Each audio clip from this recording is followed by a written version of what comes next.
Happy Thursday ka Good Vibes! So today is January 25, 2024 and alam nyo ba, nag-ready na kami ni Ate Arya ng mga dadalhin niya, especially yung mga damit. And then, yung next naman, toiletries. So, ito yung first time na hindi namin makakasama si Ate Arya the whole day plus sa gabi. And kailangan din kasi it's a part of her growing up, parang milestone, kaya pinayagan namin siya na mag-join sa school retreat nila.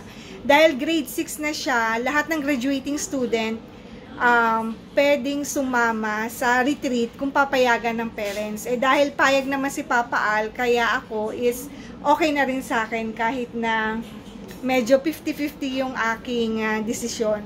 Pero sige lang, para at least ma-experience ni Ate Arya na makasama sa ganitong school activity. So ito na nga pala yung niready namin damit para tomorrow is okay na, ready na, wala siyang makakalimutan at kumpleto yung kanyang mga gamit. Ayan, si Ate Arya yung pinapili ko ng mga damit na dadalhin niya para mas comfortable siya sa kanyang susuotin. So lahat ng to walang short. And wala rin siyang maong kasi para hindi mabigat sa bag niya and para mas comfortable, kaya ipapadala natin o ipapagamit sa kanya mga jogging pants na comfortable. So isang set na to para pagkuha niya, terno-terno na. So ito, pampalit niya kasi yung pagpunta nila doon, nakapang PE uniform sila. So ito yung pang PE uniform niya. Meron na rin socks, baby bra and panty para okay na yan tomorrow. And ito naman yung pamalit niya just in case na magpapalit sila. And yung pantulog, ayan, nakaset na rin, jogging pants. Ito yung t-shirt, baby bra, and panty. And then, nagpadala ko ng kumot, pero hindi talaga literal na kumot. Yung parang ganyan lang, pang cover lang sa body. Medyo malaki naman to. And also the towel, para kapag maghihilamos siya. Dito naman sa side na to, ito yung gagamitin niya na isang set para pauwi the next day. I think ano yun, Saturday. Kasi overnight lang naman sila. So isang turn na rin yan. So ayan, jogging pants. Tapos ayan, meron na ring socks, baby bra and panty para kumpleto na. And then extra na damit para in case lang na kailangan. At saka kung maliligo siya the next day, ayan yung kanyang towel. Lagay ko na lang sa clear na plastic para kita niya yung laman. Ayan, dalawang plastic para sa damit. Ito yung tsinelas niya. At saka wet tissue, nakalagay din sa ziplock. Dito sa another ziplock, magpapadala na lang ako sa kanya nito. Ito, yung baby bath soap na pang body niya, tsaka pang hilamos na lang din niya. And ay papadala ko na lang ng toothpaste, yung nasa sachet, para isang gamit lang niya. Pwede niya na tong iwan. So, ayan, nilagyan ko na rin siya ng mark kung saan niya bubuksan. Ayan, ginupitan ko siya dyan para mas madali niyang ma-open. Pati itong shampoo, meron din dyan. Ayan, ginupitan ko ng maliit para madali niya i-open. And dito naman, ayan, drinking water na 500 ml, tatlo. And ito yung pang snacks niya. Although may pagkain naman doon, cover lahat. Pagkain, yung matutulugan, yung service, yung sasakyan nila. Pero mas magandang magpadala na lang din ng snacks para hindi magutom si Ate Arya. So, binili namin to kanina sa convenience store dun sa basement 1. Para assorted na siya. Merong fita, cream o, yan, tsaka itong mamon, and then bread pan, tsaka cupcake. So, ilalagay lang natin yan lahat dito sa bag na North Face. Ito yung bag ni Papa Al. Para isang bag lang yung dadalhin ni Ate Arya. Madali niyang ma-manage yung kanyang mga gamit.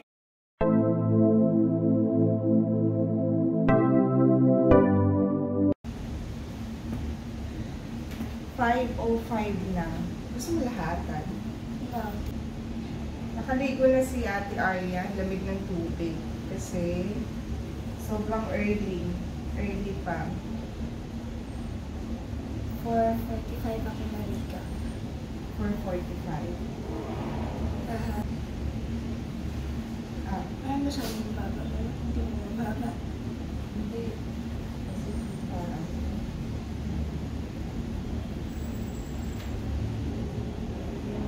Magda naka-extra labi na ano. Hindi siya ano.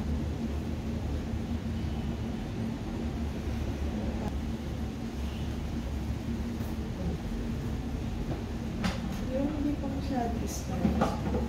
Bag? Okay. Bag? Mag-grab tayo, mag-book ka na. Dalawa pa ang dadalhin. Magpa-5:10 na.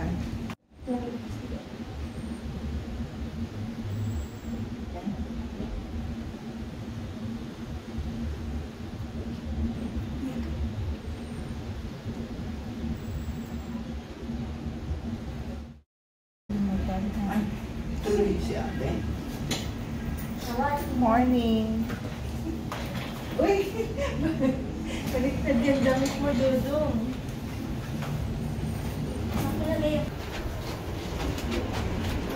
Going down. Magagrab lang kami. Kasi, hindi namin malabas yung sasakyan namin kasi may nakapark sa unahan namin. So, madilim pa ngayon dahil 5:15 pa lang. Ate, take good care of yourself and your things. Ha? Yep. Ayan. Yep. And yung cellphone, dyan mo lang ilagay. Dito na lang kami. Malapit na kami sa school. Via Grab. Andun si Papa Al sa front. Nandito kami tatlo sa likod. Bye, ate. Bye. Enjoy, ate, ha? Ano pilo ni Papa yung ulo mo? There's no one. Si Akila naman ihatid natin. Doors opening. Ano na ngayon, 8:10. Ang pasok niya, 8:30. So, sakto lang din to. Hi, bless na din. Love you. See you later. Bring your bag. Andito na kami sa school. Bye! 8:30 yung start ng practice ni Akila. So, practice lang to 8:30 until 10. Pag-gas na tayo. Gas mo na? Oo, gas na lang muna. Andito na kami sa Shell Gasoline Station. Dito yan sa JP Rizal. Magkan? 73.95 yung per liter sa V-Power. Andito na kami sa car wash. At dito lang yan sa JP Rizal. Doon kami ayun. Doon kami nagpa-gas sa Shell. Ay, malapit lang. Dito naman yung car wash.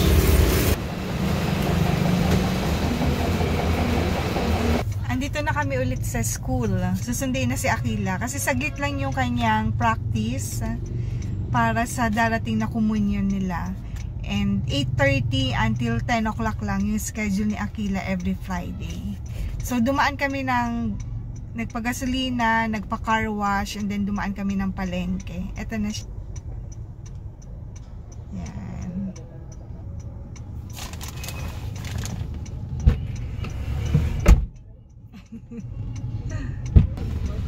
Akila, careful sa egg, ha? Egg yun. God bless. Dito kami ngayon sa Unimart. Dito kami dumiretso kasi kakain kami dito sa Jollibee with Akila. Si Ate Arya nga pala nag-update. Kanina pa daw sila nandun sa venue sa Tagaytay. Home sweet home. Galing kami kanina sa Estancia Mall at saka Unimart. May binili kaming ganito. Ito, chicharon. Ano to? Yung prito. Ayan siya, oh. Konti lang to, pero nasa 200 plus na to. Itong dalawa. Magkaiba yan. Dito naman yung wet tissue. Ito, para sa, sa table, yung sa mga gamit lang. 50 sheets ang isang ganito. Pero 3 pack na to. And this one naman, para sa kina Ate Arya. Try ko tong brand na to para kina Arya. Unscented, yung pinapagamit ko sa kanila na wet tissue.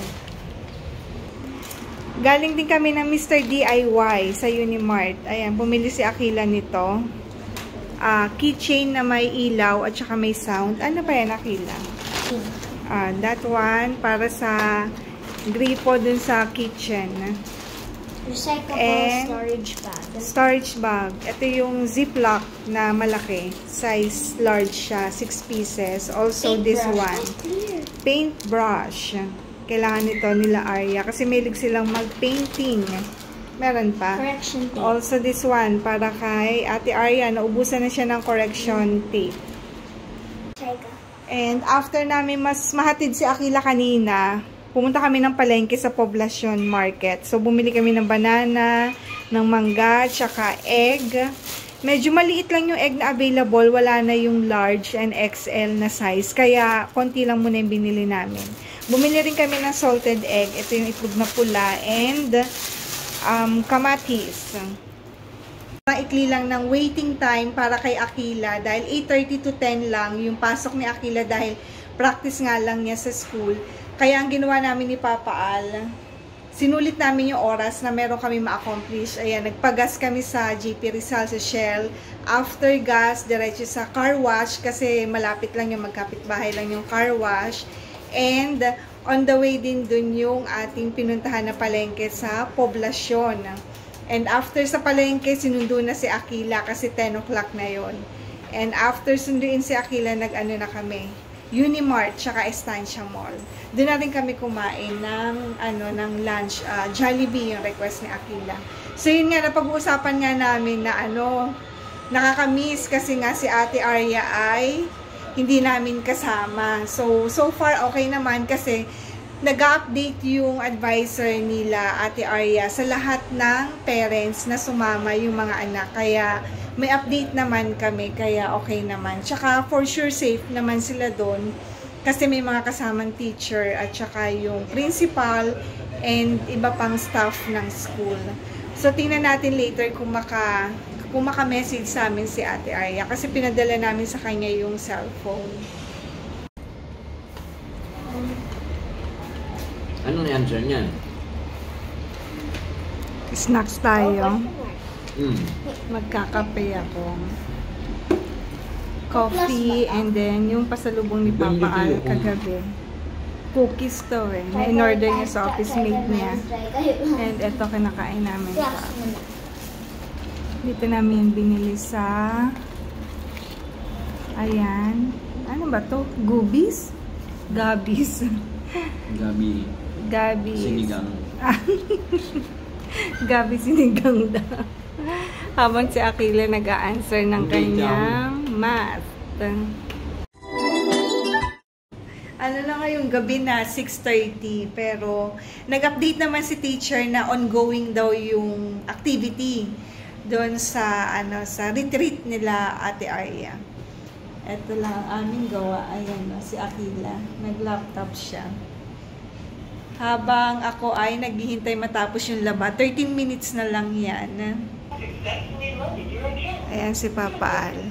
Gabi na 6:35 p.m. Tapos mapirate, tapos mawala na ako sa kaya na nasabi ko eh. Huwag ka makulit, be. Ay, start ng vlog. 10:25 p.m. Pirate na to. Ay, ang gabi na po. Kulit nito. May idea si Papa Al. Pa-surprise daw. Pa-surprise kay Ate Arya. Ito, ang pinapagawa ni Papa Al sa amin. Welcome home, Ate Arya. So, si Akila nagsulat niyan kasi na marunong magganito. And then, sabi ko, kulayan na lang din ang different color para mas maganda. So, ayan yung nakasulat. So, yun lang. So, tomorrow na ulit ang continuation ng ating vlog. Good night!